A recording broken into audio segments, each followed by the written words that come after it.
안녕하세요. 오늘도 차연살롱을 찾아주셔서 감사합니다. 저는 50대 중반 여자입니다. 어릴 때 저희 집은 부모님께서 사업을 하셔서 부유한 축에 속했어요. 하지만 물려받은 사업이 아니라 부모님께서 젊은 시절 밑바닥부터 쌓아 올려서 이뤄낸 결실이라서 흔히 부자하면 떠올릴 수 있는 이미지랑은 거리가 좀 있어요. 아무래도 처음부터 사업이 잘 되었던 건 아니다 보니 부자들이 모여 사는 서울권 집값 비싼 동네에 살았던 건 아니고 서울 외곽 평범한 동네에서 좀 비싸다 하는 넓은 평수 아파트에 사는 정도였어요. 동네에서 가장 잘 사는 집 정도였다고 생각하시면 될 것 같아요. 학창시절 내내 경기도의 한 동네에서 쭉 자랐는데 덕분에 동네 토박이인 친구들 중에는 모르는 사이가 거의 없었고 그 중에서도 집이 좀 사는 축에 속하다 보니 저는 꽤 유명한 편이었어요. 안면이 없는 친구들마저도 어디서 소문을 듣고 오는 건지 저에 대해 아는 척을 하곤 했어요. 너희 집이 그렇게 잘 산다며? 좋겠다. 나 너랑 친해지고 싶어. 너랑 친해지면 맛있는 거 엄청 많이 사준다던데? 누가 그래? 지훈이가 그러던데? 나도 지나가다 분식집에서 네가 계산하는 거 많이 봤어. 참 이상하죠.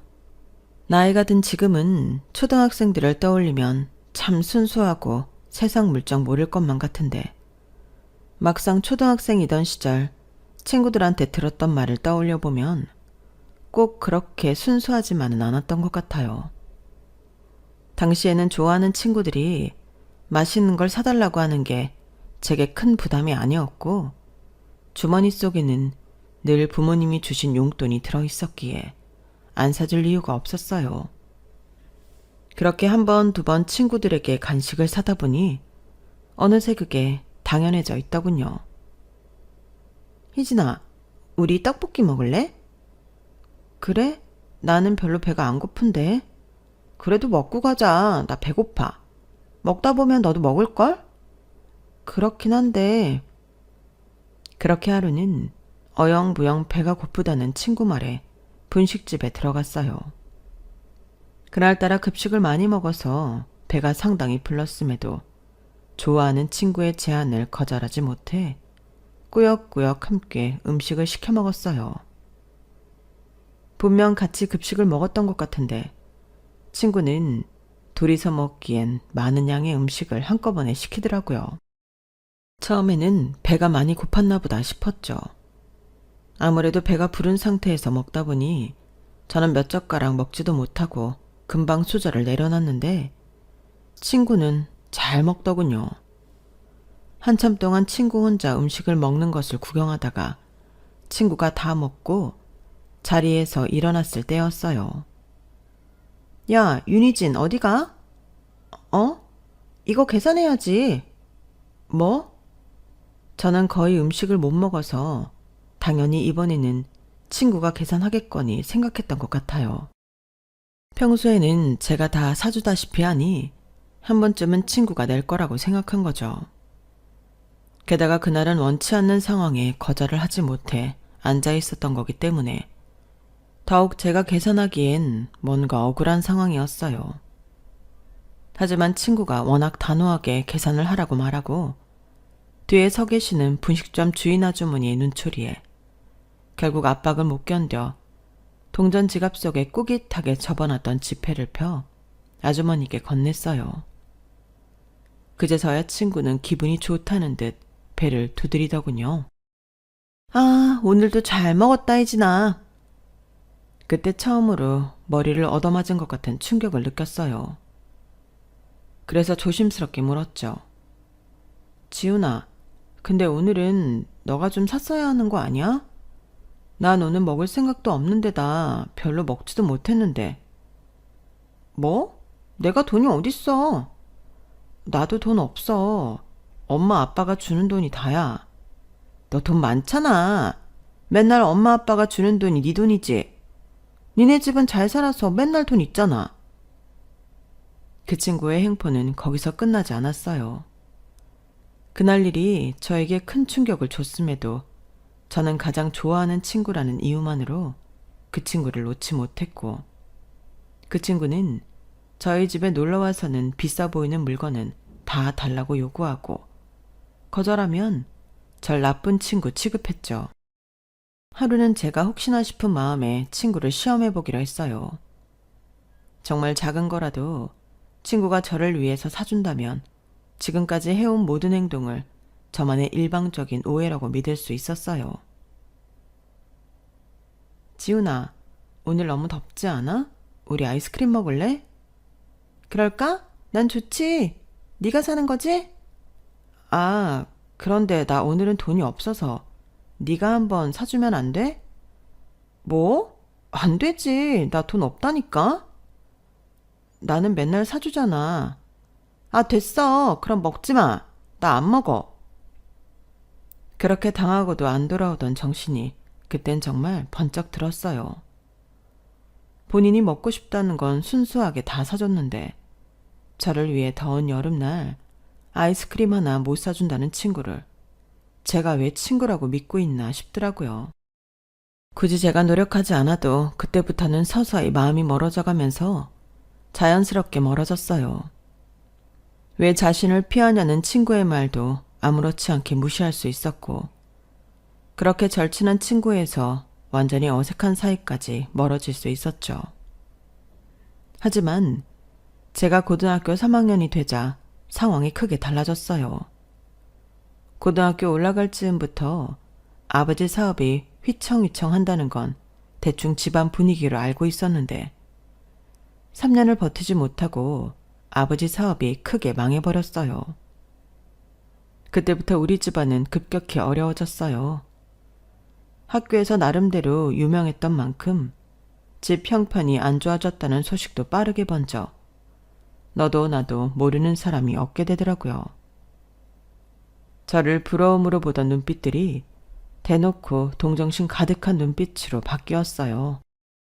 처음에는 덤덤히 받아들이려고 했는데 제 마음도 모르고 한마디씩 얻는 친구들 때문인지 학교 생활을 하는 게 너무 힘들더라고요. 차라리 모른 척 해줬으면 했는데 어찌나 일일이 아는 척을 하는지 오죽했으면 저희 집이 망한 게 그리 좋은가 하는 생각까지 들었어요. 다행히 시기상 졸업을 앞두고 있었고 3개월 정도 힘겨운 학교 생활을 마치고 저희 집은 더 집값이 싼 곳으로 이사를 갔어요. 형편이 이렇게 되고 나니 친하게 지냈던 친구들과도 만나기 싫어지더라고요. 저 때는 여자들은 대학을 안 가는 게 이상하지 않은 시절이었지만 집안이 부유했던 만큼 입시 준비를 하던 대학도 있었는데 모든 미래 계획이 엎어졌어요. 집에 쌓인 빚을 갚는데 조금이라도 도움이 되어야 한다는 생각이 강했고 밤낮을 가리지 않고 일을 시작했어요. 힘든 날도 많았지만 그래도 이런 위기야 어려움이 일할 수 있는 나이가 되고 나서 찾아온 것이 다행이라며 긍정적인 생각으로 하루하루를 겨우 버텨냈어요. 그렇게 바쁘게 살다 정신을 차려보니 정말 많은 것이 달라져 있더군요. 졸업하고 급하게 이사를 가게 되면서 그래도 집 형편과 상관없이 친하게 지냈다고 생각했던 친구들에게 바뀐 연락처를 전해줬는데 한참 동안 그 친구들에게서 연락이 오지 않았어요. 이야기를 들어보면 본인들끼리는 만나고 있는 것 같더라고요. 서운하기도 했지만 어차피 닥치는 대로 일을 하느라 쉬는 날이 얼마 없어서 약속을 잡기도 애매했고 약간의 대인 기피증까지 생겨서 저 역시 연락을 하지 않았어요. 그렇게 살다 보니 제 옆에는 연락만 가끔 주고받는 단 한 명의 친구만 남았어요. 오히려 학교 다닐 때는 친하게 지내지 않았던 친구였는데 늘 저와 친하게 지내고 싶어 했던 친구였어요. 다른 친구들과 마찬가지로 저희 집 형편 때문에 저랑 친해지고 싶어 한다는 생각에 멀리했던 친구였는데 막상 제가 어려워지니 제 곁에 있어주더라고요. 생활고에 치여 잘 만나지 못하는데도 묵묵히 제 이야기를 들어주고 제 곁에 있어주는 고마운 친구였어요.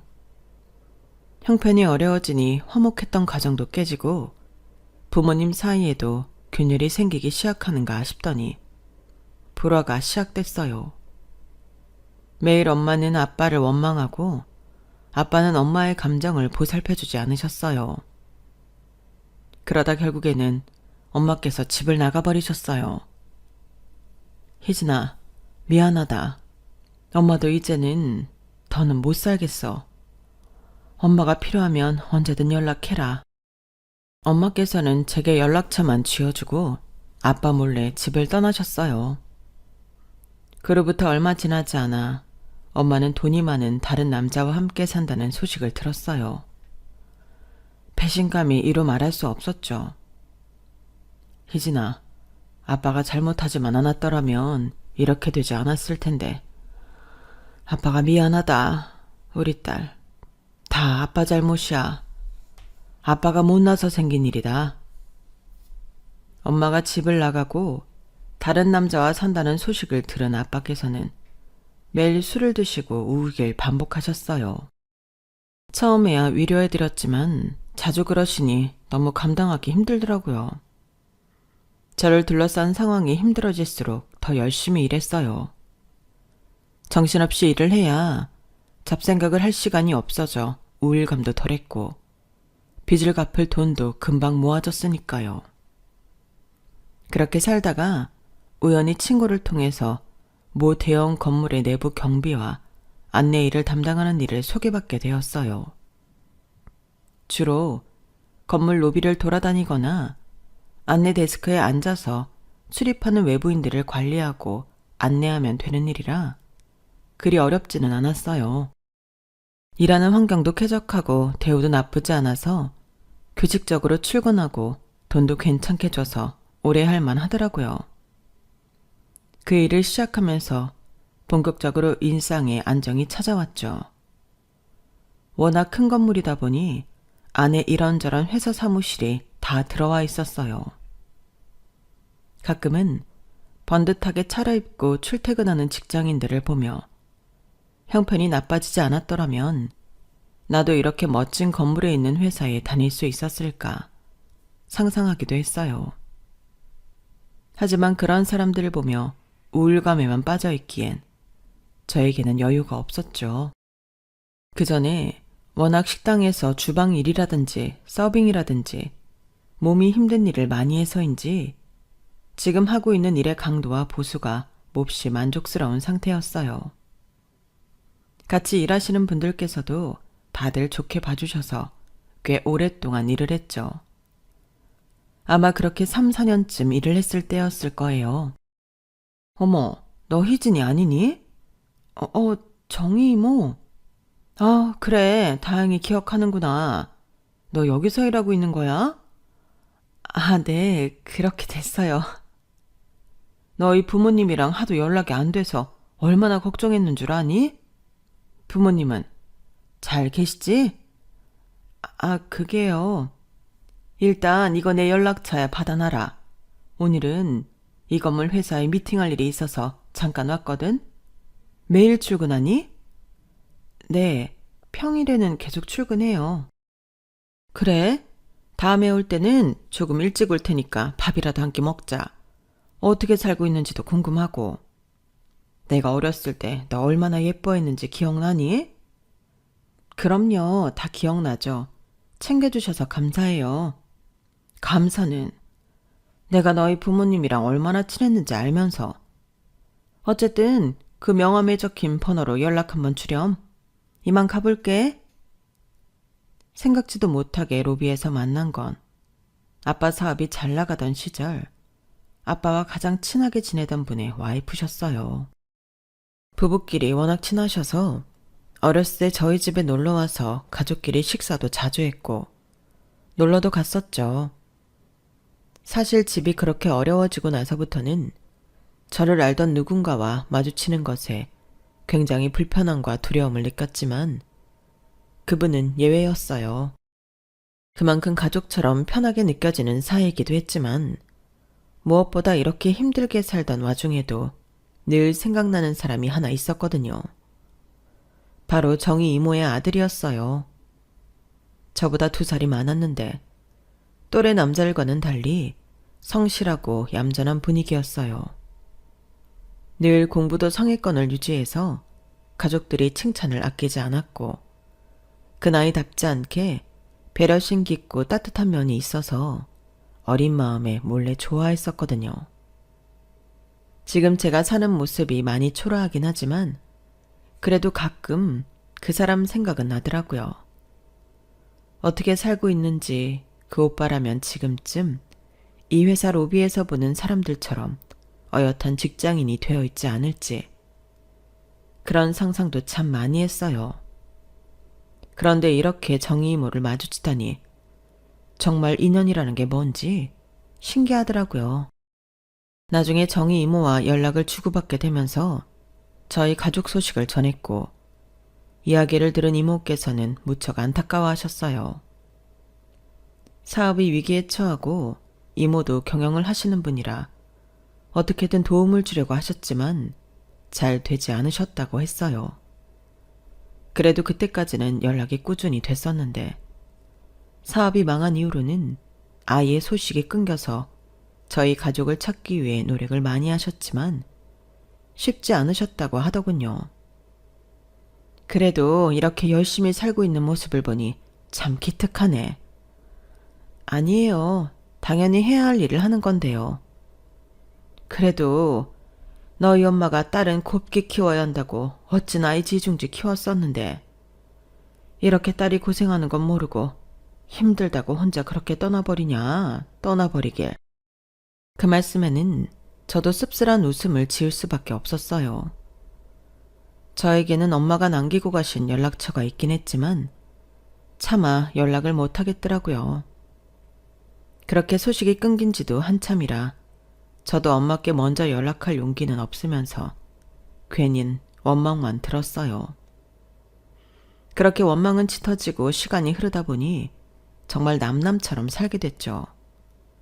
이모께서도 대충 상황 파악은 되셨는지 잠깐 뭔가 고민하시는 얼굴을 하시더니 갑자기 제 2손을 덥석 잡으셨어요. 너 나랑 일해볼래? 네? 네가 어렸을 때부터 얼마나 똑똑하고 성실한 앤지 내가 다 아는데 집안 형편 안 좋아졌다고 그 좋은 머리 썩히고 있는 게 아까워서 그래. 지금 하고 있는 일에 나름대로 만족하면서 다니고 있는 것 같아서 제안하기 조심스럽긴 하지만 어떻게 생각하니? 어렸을 때 알고 지낸 분이지만 어떤 일을 하시는지는 부모님께 들어 익히 알고 있었어요. 이모께서는 이름만 들어도 다 아는 모 대기업 호텔의 사장이셨거든요. 그런데 갑자기 같이 일을 하자고 하시니 당황할 수밖에 없었어요. 너무 감사하긴 한데 제가 보시다시피 대학도 못 나왔고 할 줄 아는 게 없어서요. 뭐가 걱정이니? 일이야 배우면 그만이지. 내가 도와줄 테니까 그런 부분은 걱정하지 마. 정말 그래도 될까요? 나한테 이력서 한 장만 써서 보내줘. 호텔에도 여러 부서가 있거든. 어디서 일하면 좋을지 보고 알려줄게. 너처럼 똑똑하고 야무진 애는 적응만 하면 금방 할 거야. 그렇게 말씀해 주셔서 감사합니다. 감사는 무슨, 나도 힘들 때 너희 엄마한테 도움 많이 받았어. 서로 돕고 살아야지. 그리고 나 직원 아무나 안 쓴다. 네가 쓸만한 인재 같아서 쓰는 거니까 그렇게 빚진다 생각할 필요 없어. 아무렇지 않은 척하며 감사의 인사를 표현했지만 정말 울컥하는 순간이었어요. 제가 매일같이 부러워하던 자기 일을 하는 직장인이 된다고 생각하니 정말 두근댔어요. 제게는 기회가 도무지 없을 것만 같았던 새로운 일에 대한 도전이 가슴 벅차게 설레더라고요. 제 이력서를 검토하신 후 이모께서는 생각보다 다양한 일을 해본 제 이력에 놀라시면서 하나씩 도전해보고 가장 잘 맞는 부서에 저를 배치해 주시겠다고 했어요. 이모께서는 당장 일을 그만두고 넘어오라고 하셨지만 나름대로 만족하면서 정붙였던 고마운 직장이라 적어도 그달 말까지는 일을 하고 그만두겠다고 말씀드렸죠. 흔쾌히 허락이 떨어졌고 다들 제 소식을 전해드리니 진심으로 기뻐하며 축하해 주셨어요.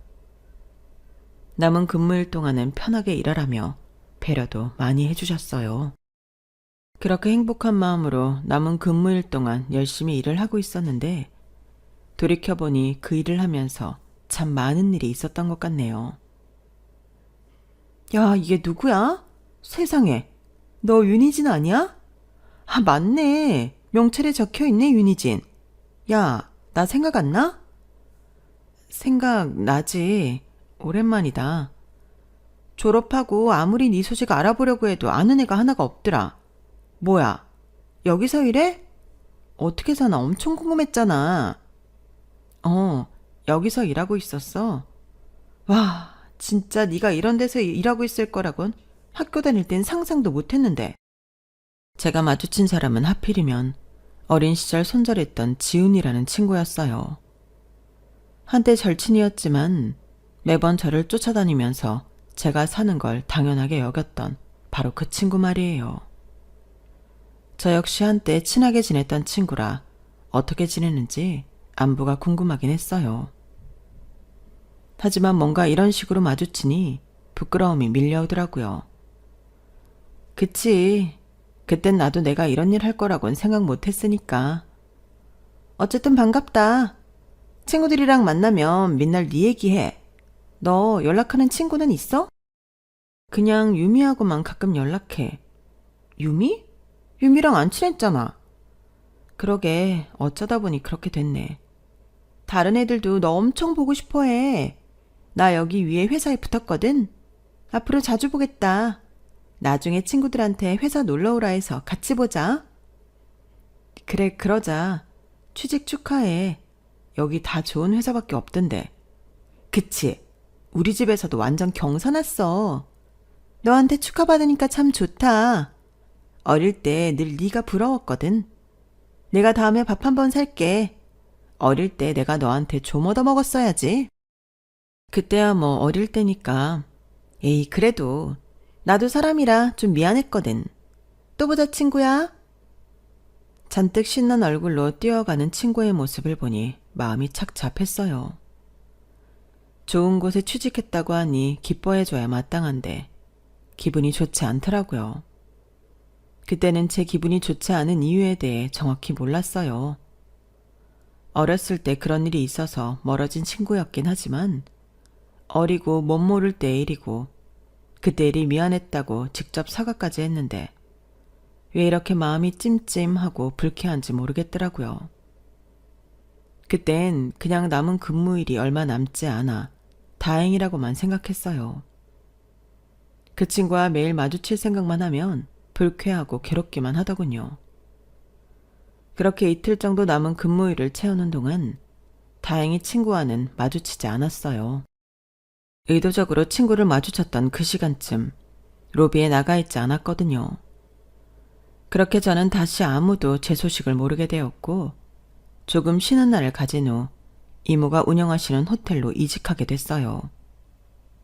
식당에서 근무했던 경험으로 F&B 부서에 먼저 들어갔어요. 워낙 전에 힘든 일을 많이 했어서 그런지 힘들긴 해도 할만하더라고요. 거기서부터 예약팀, 객실팀까지 일을 하다가 마지막에는 객실팀에 정착을 하게 됐어요. 학교 다닐 때 외국어 공부를 많이 한 보람이 있는지 프런트 일이 제 적성에 맞더라고요. 영어도 곧잘하고 일본어도 좀 하네. 이모가 지원 좀 해줄 테니까 공부 좀 더 해봐. 이모의 도움으로 외국어 학원도 더 다녀서 영어와 일본어 자격증도 땄어요. 학업과 일을 병행하는 게 쉽지만은 않은 일이었지만 기회가 주어진 게 감사했죠. 그렇게 정신없이 바쁘게 살고 있는데 프런트에서 누군가 아는 척을 하더라고요. 희진아, 여기서 일한다더니 진짜였네? 이게 얼마만이야? 엄마가 얼마 전부터 자꾸만 네 얘기를 해서 궁금해서 와봤어. 시간이 좀 흘러 키도 크고 성숙해졌지만 한눈에 알아볼 수 있었어요. 어릴 때 짝사랑했던 정희 이모의 아들이었죠. 오빠, 처음엔 못 알아봤어. 많이 이뻐졌다. 에이, 무슨. 여기서 일한다고 꾸며놔서 그런 거지. 예쁘기만 한데 뭘. 성격도 여전하네. 진짜 반갑다. 오늘 시간 괜찮아? 퇴근하고 밥이나 같이 할래? 좋아. 그런데 오빠는 여기 무슨 일이야? 여기서 일해? 아니, 여기는 아니고 옆에 있는 호텔에서 일하거든. 땡땡 호텔, 알지? 그 호텔은 늘 이모께서 경쟁업체라고 말씀하시던 호텔이었어요. 거기서 일을 한다고 하니까 정말 놀랍더라고요. 정말? 가깝네. 우리 경쟁업체라고 하셨는데. 그치. 나도 그래서 여기 견학차 와봤어. 아무튼 끝나고 연락할게. 내 연락처 알아? 네 소식 처음 들은 날부터 엄마한테 물어서 미리 받아놨지. 대뜸 연락부터 하면 좀 놀랄 것 같아서. 이따 보자. 아, 응, 알겠어. 너무 반가우면서 동시에 제 연락처를 미리 받아놨다는 말에 설레더군요. 어린 시절 말도 못하고 혼자 소갈이하듯 좋아했던 짝사랑하던 남자가 이렇게 저를 반가워해주고 연락처까지 미리 받아놨다는 사실에 저도 모르게 묘한 기대감이 생겼어요. 하지만 그때의 저는 제 자신에게 자신이 너무 없었어요. 이모의 도움을 받아 이제야 겨우 인간구실을 하게 됐고 그런 도움 없이는 혼자서 아무것도 해낼 수 없는 사람이라고 생각하고 있었던 것 같아요. 오랜만에 오빠를 봐서 좋았지만 이렇게 좋아해도 될까 죄책감이 들더라고요. 정희 이모가 저를 예뻐하시고 도움 주시는 것과 별개로 아들과 만나는 여자로는 절대 생각해주지 않을 것 같았거든요. 혹시나 싶은 마음에 처음에는 오빠를 한두 번 피했었는데 나중이 되니 이런 제 자신이 웃기기도 하더군요. 오빠를 따로 만나 시간을 보낸다고 한들 저를 좋아해 줄 거란 확신도 없는데 이렇게 피하는 게 무슨 의미가 있나 싶은 순간이 오더라고요. 그래서 그때부터는 그냥 제가 먼저 연락해서 퇴근 후 서너 번 식사를 같이 했어요.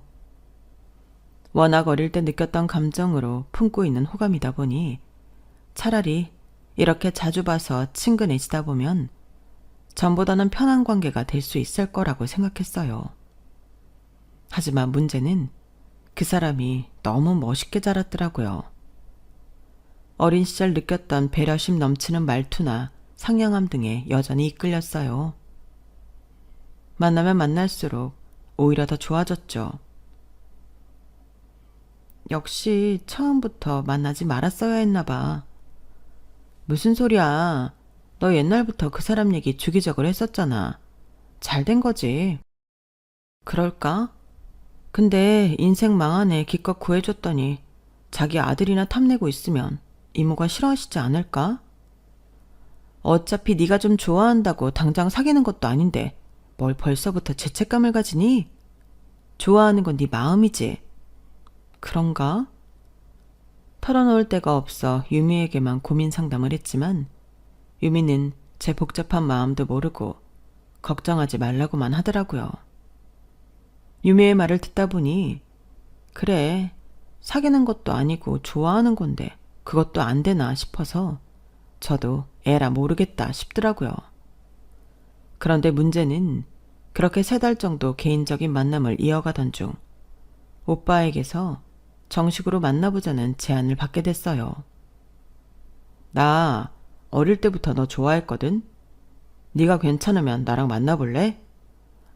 아, 그게... 싫으면 그냥 편하게 거절해도 돼. 내가 너 만나보고 싶어서 물어보는 거니까. 너도 네 마음이 제일 중요하지. 정말 오랫동안 꿈만 꿔왔던 순간인데 막상 현실이 되니 입술에 풀이라도 붙였는지 말문이 막혔어요. 고백을 받는 그 순간에도 정희 이모 생각이 떠나질 않더라고요. 그렇게 고민하고 뜸들이는 시간 동안에도 혹시나 제 마음을 오해하면 어쩔까 걱정까지 드니 미치겠더라고요. 나 오빠랑 만나기 싫은 건 아닌데 나도 정말 좋아하거든. 근데 혹시 우리 엄마가 신경 쓰여서 그래? 평소 눈치가 빨라서 그런지 금방 눈치를 채고 물어보더라고요. 대답은 안 했지만 동의하는 눈치이자 오빠가 웃음을 터뜨리며 제 머리를 흐트러뜨리더군요. 그런 걱정은 하지 마. 우리 엄마는 너랑 만난다고 하면 엄청 좋아하실걸? 어? 정말? 그래, 우리 엄마가 널 얼마나 좋아하는데? 그거랑 이거랑은 다르잖아. 일 괜찮게 하는 직원으로 좋은 거랑 아들이랑 만나는 여자가 좋은 거랑은 다르잖아. 그러니까 전자도 맞지만 후자로 좋아하실 거라고. 맨날 너 같은 며느리 있었으면 좋겠다고 노래를 부르시던 분이었는데 아무리 생각해도 그건 저희 집에 잘 살 때 이야기인 것 같지만 그때야 더 물어보진 않았어요. 솔직히 저도 이 상황이 싫기는커녕 너무 기뻤고 늘 상상만 해봤던 순간이었기 때문에 그렇게까지 말을 해주니 그냥 모른 척 넘어가 버리고 싶더라고요. 혹시나 이모께서 알고 화가 나셔서 저를 자르거나 하신다면 그것도 어쩔 수 없겠다 싶을 만큼 오빠가 좋았어요. 하지만 오빠 말대로 이모께서는 정말 너무 기뻐하시더라고요. 세상에, 희진아, 너 우리 영훈이랑 만난다면서? 정말 생각 잘했다. 어? 너 혹시 영훈이가 못되게 굴면 바로 이모한테 말해라. 이모가 아주 혼쭐을 내줄 테니까. 이모, 괜찮으세요? 제가 영훈 오빠 만나도. 얘는 무슨 소리를 하니? 내가 이 일하면서 젊은 여자애들 얼마나 많이 만나보는 줄 알아? 요즘 애들 중에 너 같은 애가 없어. 걱정하지 말고 너는 열심히 일하고 우리 집에 시집 올 준비나 해라. 아이, 만난 지 얼마나 됐다고 시집은요. 얘가 무슨 소리니? 너 이모 아들이랑 만나면서 결혼은 안 하고 연애만 하겠다는 소리야? 이모는 그 꼴 절대 못 본다. 무조건 우리 집으로 시집와. 난 너 아니면 며느리로 들일 생각 없어. 말만이라도 감사합니다, 이모. 진짜라니까 얘는. 그때만 해도 이 모든 게 한여름밤의 꿈만 같았는데 2년 정도 연애를 한 후에 정말로 결혼을 하게 됐어요. 오빠도 결혼을 빨리 하고 싶어 하는 뜻이 있었고 저 역시 오빠와 함께라면 마찬가지였죠. 그렇게 결혼을 추진하는 순간까지도 저는 걱정을 했지만 이모께서는 다행히 너무 좋아해 주셨어요. 이모가 제 시어머니가 된다는 게 도무지 믿기지가 않더라고요. 다들 결혼하면 시댁살이 걱정부터 하던데 이모께서는 저를 너무 존중해 주셨으니까요. 그렇게 결혼하기 직전 이모께서는 뜻밖의 소식까지 전해주셨어요. 나랑 우리 남편이 너희 아빠 설득해서 니네 엄마 찾아서 만나고 왔다. 네? 정말요? 그래도 엄마 멀쩡히 살아있는데 상견례는 해야 하지 않겠니? 엄마 잘 지내세요? 너한테 미안해서 면목이 없다고 나 붙잡고 한참을 울더라. 무슨 자격으로 네 얼굴 보겠냐고 그러더라고. 연락처 받아왔으니까 결혼식장 들어가기 전에 둘이서 한 번은 만나봐. 너 영훈이랑 결혼한다고 하니까 너무 좋아하더라. 연락 안 한 지도 못 보고 산 지도 오래라 어색했지만 가슴 깊은 곳에 항상 묻어두고 살던 그리운 엄마였어요. 몇 날 며칠 밤을 고민한 끝에 용기를 내서 연락을 했고 엄마께서는 신호음이 채 2번이 울리기도 전에 전화를 바로 받으시더군요. 울먹이는 목소리로 약속을 잡고 저희 모녀는 눈이 마주치는 순간부터 눈물에 상봉을 했어요. 엄마를 만나고 나니 그때부터 실감이 나더라고요. 그날 정희 이모를 만난 뒤로부터 쭉 제 인생이 좋은 방향으로만 흘러가고 있다는 걸요. 여기서 더 행복해질 수 있나 싶었는데 결혼을 하고 나서는 더 행복한 일 투성이었어요. 예쁜 딸 하나와 귀여운 아들을 낳아 열심히 길렀고 아이들이 어느 정도 큰 후에는 복직을 해서 커리어도 이어나갔죠. 그때는 육아휴직이라는 개념이 희미해서 아이를 낳은 여자들이 복직을 한다는 건 꿈꾸기 힘든 일이었는데 이 역시 이모께서 총지배인으로 계신 덕분에 가능한 일이었어요. 몇 년 안 가 이모께서도 은퇴하셨지만 덕분에 저희 아이들도 봐주셨죠. 그렇게 행복한 하루하루를 보내고 있는데 어느 날 유미에게서 전화가 왔어요. 희진아, 너 혹시 초등학교, 중학교 애들 보러 갈 생각은 없어? 어? 왜? 아니, 얼마 전에 애들한테 연락이 와서 나도 정말 오랜만에 동창회 나갔거든. 그런데 다들 네 안부 궁금해하고 보고 싶어 하더라고. 내가 너랑 연락한다고 하니까 한번 꼭 데리고 나와달라고 해서. 그래? 그럴까? 정말? 너 애들 별로 안 보고 싶어 했잖아. 괜찮아? 그땐 상황이 워낙 안 좋았으니까 그랬는데 이젠 괜찮잖아. 나도 마음에 여유가 생긴 것 같아. 이제 애들도 좀 보고 싶고 궁금하고 그러네. 다행이다. 그래, 이제 많이 편안해졌으니까 한 번쯤 보는 것도 좋지. 나도 오랜만에 보니까 반갑더라. 그러게, 다음 동창회 때는 나도 불러줘. 그렇게 유미 덕분에 정말 몇십 년 만에 어릴 때 친구들을 보게 됐어요. 친구들은 서로 늙어가는 모습을 보며 살았을 텐데 저는 아니다 보니 갑작스럽게 확 늙은 느낌을 주고 싶지 않아서 친구들과 약속이 잡힌 날부터 피부샵에 가서 관리도 받고 옷도 미리 골라놓고 혼자 잔뜩 신이 나 있었네요. 그런 제 모습을 보면서 나도 어린 시절 친구들이 그립기는 했었나 보다 싶더라고요. 그렇게 기대를 안고 간 동창회에서 친구들은 신기하게도 시간이 오래 흘렀지만 그대로라는 느낌이 들었어요. 정말 많이 변했을 줄 알았는데 그래도 어릴 때 얼굴 그대로라 알아볼만 하더라고요. 아니 이게 누구야? 윤희진 아냐? 니네 어쩜 이렇게 그대로니? 너무 반갑다. 다들 잘 지냈어? 너야말로 잘 지냈니? 네가 졸업하고 연락 싹 끊어서 얼마나 궁금했는지 몰라. 어쩌다 우연히 유미랑 연락이 닿았으니 망정이지.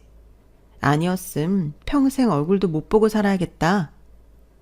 그러니까 유미 덕분이지.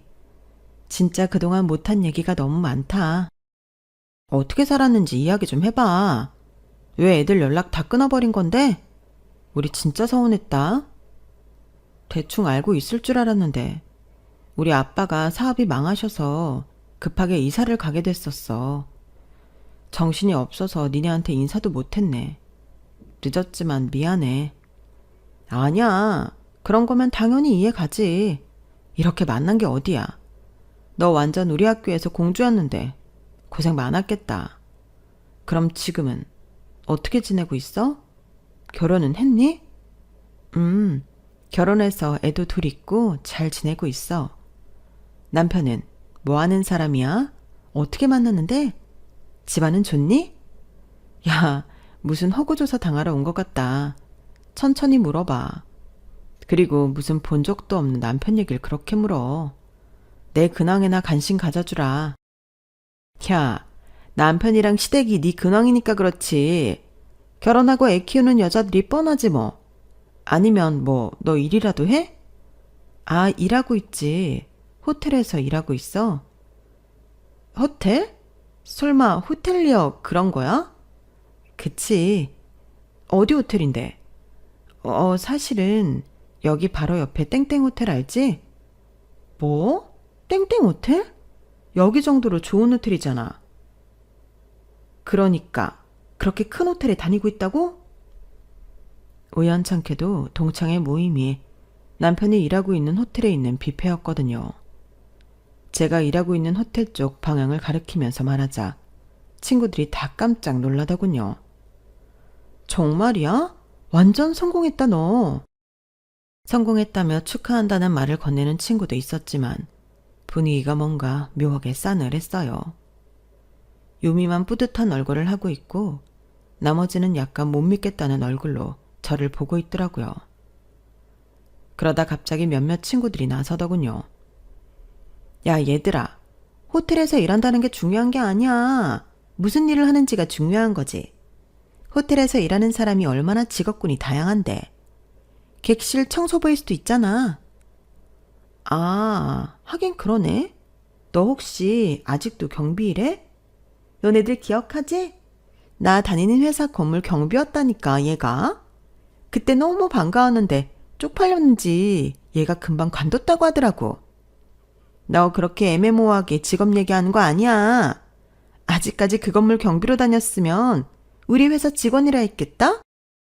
우리 회사는 무슨, 너 수습기간만 일하고 잘렸잖아. 야, 조용히 안 해? 자기들끼리 뭐가 그렇게 웃긴 건지 서로 헐뜯으면서 노는데 어렸을 땐 몰랐지만 커서 보니 정말 저랑은 안 맞는 부류였어요.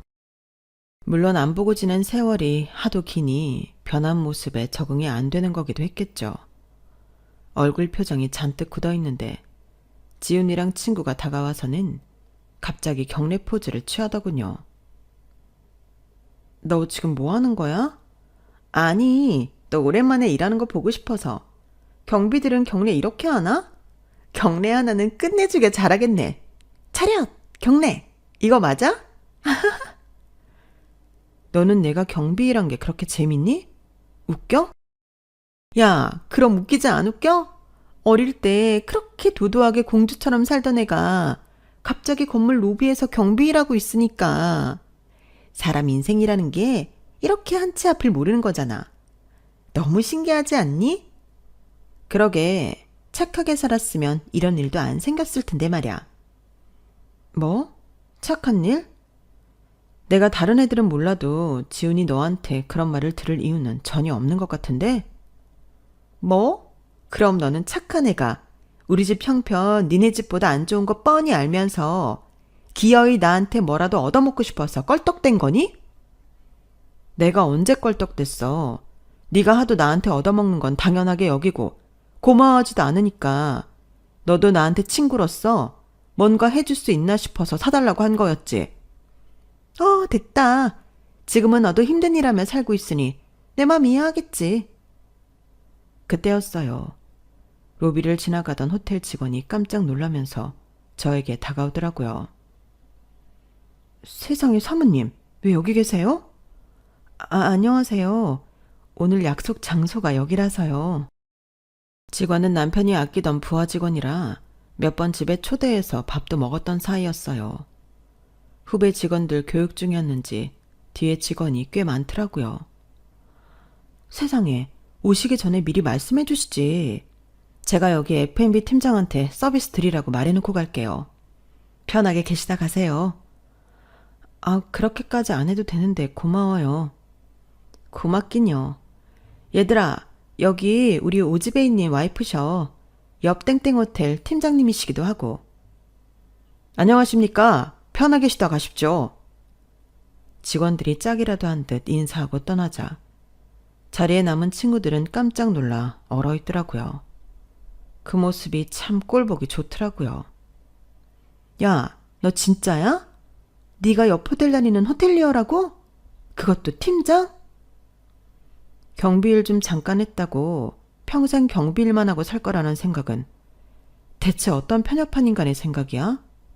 사람이 발전이라는 게 있어야지. 어려울 때 힘든 일 좀 했다고 아직까지 그러고 사는 너처럼 그런 건 발전 없는 인간들이나 해당되는 얘기지. 뭐? 너 수습기간도 못 채우고 그 회사 잘려서는 지금 어디서 뭐하고 사는데? 유미한테 애들 소식 가끔 들어도 너는 좋은 소식 하나 없던데. 안 들어도 뻔하지. 한때 잘 살던 내가 경비일하고 사는 거 보니 그렇게 좋았니? 야, 그게 아니라 내 말 좀 들어봐야지 나. 너 도대체 뭐 어떻게 한 건데? 어떻게 경비하던 애가 호텔리어가 되고 호텔 지배인이랑 결혼까지 한 거냐고. 넌 죽어도 모르겠지만 사람이 사는 대로 다 돌려받더라. 너도 모르지. 착하게 살았으면 지금 더 복받고 살고 있을지. 난 어릴 때 잘 놀던 기억으로 여기 나온 건데 니네 사람 하나 불러놓고 과거 얘기 꺼내면서 이러쿵저러쿵 함부로 지금의 나까지 판단하는 게 아직도 수준이 많이 떨어진다. 너넨 차라리 초등학생 때가 더 나았던 것 같아. 여기 팀장한테 말해놓겠다던 서비스는 나 봐서 주는 거니까 취소하고 갈게. 너넨 이런 고급 서비스 돈 내고도 받을 자격 없어. 너네끼리 평생 그렇게 힘든 사람 헐뜯고 놀리면서 재미나게 살아. 자, 잠깐만이지나. 오해야. 지훈이만 그런 거지. 우린 너 그렇게 생각 안 했어. 그래, 이진아. 우린 너 다시 잘된 모습 보니까 너무 좋아 보이는데? 우리 너랑 다시 친하게 지내고 싶어서 부른 거야. 가지 말고 더 얘기 좀 들어봐.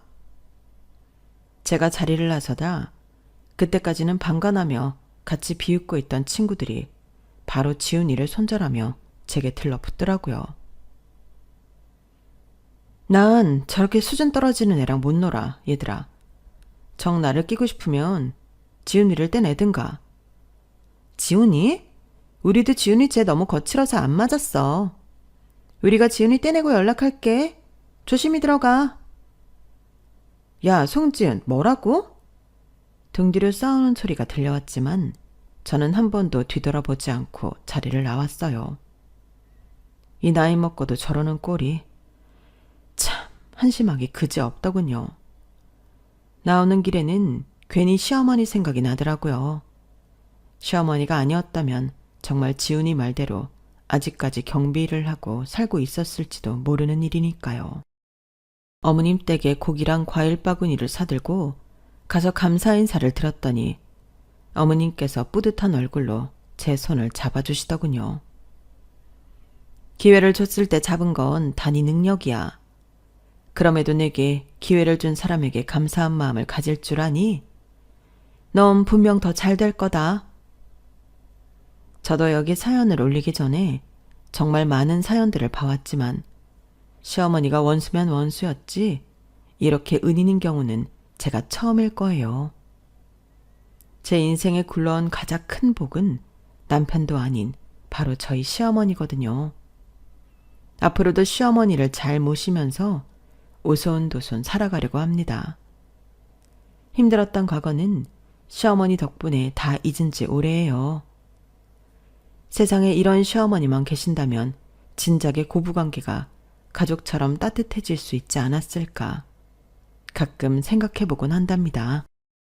지금까지 제 사연 들어주셔서 고맙습니다. 여러분의 가정에도 항상 행복이 가득하기를 바랍니다. 안녕히 계세요. 여러분, 사연 댓글에 응원과 현명한 조언 부탁드려요. 좋아요와 구독은 저에게 큰 힘이 됩니다. 오늘도 좋은 일 가득하세요.